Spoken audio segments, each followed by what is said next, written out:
কাকু আমার টাকা নিয়ে পলাইছে, মনটা খুব খারাপ। আপনার টাকা নিয়ে পলাইছে? শীতেরে কে? 10 কেজি পেঁয়াজ নিচ্ছে, টাকা নিচ্ছে কাছ থেকে 2000 টাকা। তাহলে আমি আধা ঘন্টা 2 মিনিট পরে রুম থেকে বেরিয়ে টাকা দিতেছি। আর রুমের ওনাকে কি আপনি চিনেন না? না, ওনাকে আপনি লাল গেঞ্জি কাটতে হবে, হাফাতে লুঙ্গি পিন্দা, হাঁটু ঘাটু হাতে বাটুর মোবাইল। ওনাকে আপনি চিনেন না, ওনাকে আপনি টাকা দিলেন কেন? আরে মনে কর দিলাম কে, কইতেছে আমি রুম থেকে বেরিয়ে টাকাটা দিতেছি। আচ্ছা, তাহলে আপনার টাকা নিয়ে চলে গেছে? আসে না, কতক্ষণ হয়েছে? ফিরে আধা ঘন্টা হইলো। আপনার কত টাকা নিচ্ছে যিনি? 2000 টাকা। 2000 টাকা নিয়ে গেছে। সো গাইস, আপনারা দেখতে পারতেছেন যে এখানে একজন চাচা, উনি কষ্ট করে কাজ করে, উনি ব্যবসা করে খায়, উনার 2000 টাকা অনেক কষ্টের টাকা। সো উনি এখন ওই যে কান্তাছে।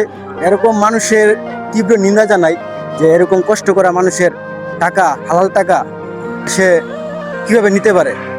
তাকে আমরা এখন খুঁজে বের করার চেষ্টা করব, যদি পাই তাহলে কাকার টাকাটা আমরা জোগাড় করে দিব। তো এদিকে আবার বাসা খুঁজে পাইছি, দেখি আর খুঁজে পাইনি। মুরব্বী মানুষের টাকাটা নিয়ে গেছে, উনি কষ্ট করে টাকা কামায়।